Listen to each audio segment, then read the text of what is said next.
Hello you, welcome to Geekism, and welcome back to Cities Skylines, episode 2 of our new series, and this one is a time-lapse, actually. There's probably going to be a few of these through the series, maybe every other one or something like that, depending on what I'm planning on getting done. Fact of the matter is that some stuff is better suited to this kind of video, and some stuff is better suited to more of a Let's Play kind of video, usually sort of like making larger areas of residential and things like that. Placing down municipal buildings and stuff can work pretty well as a Let's Play, but here I wanted to go into a little bit of a higher level of detail to create a strip mall and a sort of a big box store area, including this awesome Walmart. Again, this is being loosely based on London, Ontario, which is where I live, sort of a North American city, Canadian city, and in fact we do kind of go heavy on the Canada stuff here. We make sure we get a few different features in. As I'm having a little trouble with some setup here, I'm trying to use ploppable asphalt here. I couldn't get surface painters to work, but then I did get it to work, so I actually go back and take all this out in a minute anyway, so you'll see that happening. And this is one of the reasons why I find that sometimes, there we go, I found surface painter and got it working here. Sometimes time lapses work better because half the time playing City Skylines actually spends not being in City Skylines and instead putting down assets and stuff in the workshop. So there we've placed down a Tim Hortons. If you don't know, Tim Hortons is a massive chain here in Canada. It was set up by a hockey player by the name of Tim Hortons, who sadly passed away in a car accident, actually. But before he did, when he retired from hockey, or as he was retired from hockey, he set up this chain of budget coffee shops, basically. It sells very cheap coffee and very cheap pastries and donuts and things like that. Saying cheap, it's pretty good. I actually quite like the coffee, but then, to be honest with you, coffee just needs to be warm and wet as far as I'm concerned. It's decent coffee. I'm not really one of these coffee aficionados. I think a lot of people who aren't really a massive fan of Tim Hortons, but it does exactly what it says on the tin. You get like a large coffee for like $2 or something ridiculous, and they are everywhere. You think seeing Starbucks is bad in America, you think seeing like Greg's or McDonald's everywhere else, I suppose, or Greg's in the UK, something like that, you ain't seen nothing until you've seen Tim Hortons in Canada. Every single street corner has a Tim Hortons on it, pretty much. They are everywhere. They're built into larger stores. They're just all over the place. They're in theme parks. They're all over. But yeah, they're pretty good, and they're very, very Canadian. So I kind of wanted to get a bit of a Canadian feel here.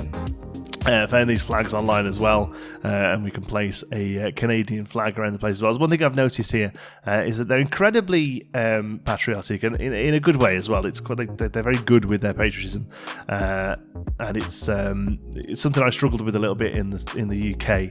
I find that in the UK, patriotism and nationalism are a little blurry, but here in Canada they do it pretty well, and it kind of just means that there are Canadian flags everywhere. So especially all these places, these sort of strip malls and these big box stores, they all have huge Canadian flags on the way in. So that's what we're looking at here with the Walmart and the Tim Hortons. And then on the other side here, I wanted a smaller sort of kind of smaller level of shops and stores, and then another larger big box store. And I went for a Michaels, which is another brand that's new to me, but they seem to have them all over North America, and it's like a Hobbycraft if you're from the UK.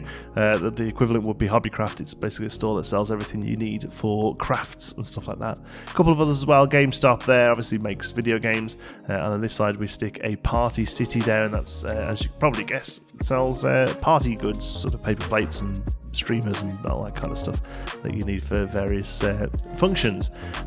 Sports clips, hairdressers.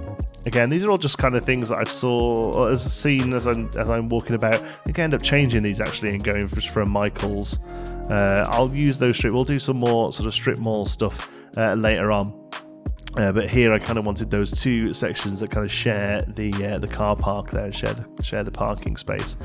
Having to move everything just a little bit over here, but it's not a major problem. Just requires a little bit more painting. As far as level of detail goes, some areas will be a little bit more detailed than others. Like here, for instance, I do actually take the time to sort of place down trolley, also cart, I suppose they're called here, and things like that. But other places will probably go a bit more sort of standard what the game puts down itself. That's mostly just because I'm not really fluent in this game, and all this sort of detailing is, it's new to me, and I'm probably a little clunky at it. So we're just going to do bits of it here and there. Main thing I do need to do here is detail the back area of these shops with some sort of backstagey type things, pallets and trucks and all that kind of stuff. But here, we can see we're placing down some shopping carts.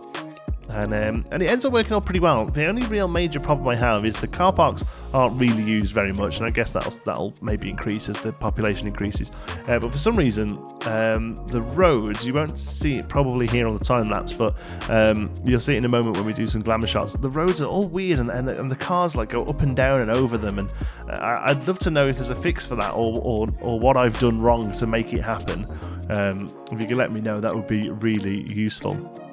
But anyway, let's have a look at a couple of the shots laid out. Oh no, first of all, sorry, we're going to do a little bit of thingy here. There's a few cuts in the video, and that's mostly where I had to go and get an app that I've remembered, a mod that I've remembered, sorry. Here I'm having a little trouble. There you go, you could just see a van do it there. There's something to do with the ground underneath the road, I'm guessing, which is meaning that I can't do those sort of things very well. But here I had to go and get this sort of prop line tool, which is really useful when you're doing this kind of stuff. Yeah, very much so. Okay, here we go. So here, I don't necessarily think you can see the problem too much here. I think this car park works relatively well. People can get in and out of it, and they can get to the Walmart, the Supercentre that's got a McDonald's inside it there, just like the one down the road from me at White Oaks Mall. And you can just see Timmy's there in the background. I think on this next shot, I'm going to show you Tim Hortons a little bit better, and you'll see these crazy cars. Look, there goes one, and another one. Any ideas what's causing that and how to not make it happen, please comment down below. That would be really useful. Thank you so much for watching. Hope you've enjoyed it. Make sure you give the video a like. It really helps out. And if you're new here, don't forget to subscribe.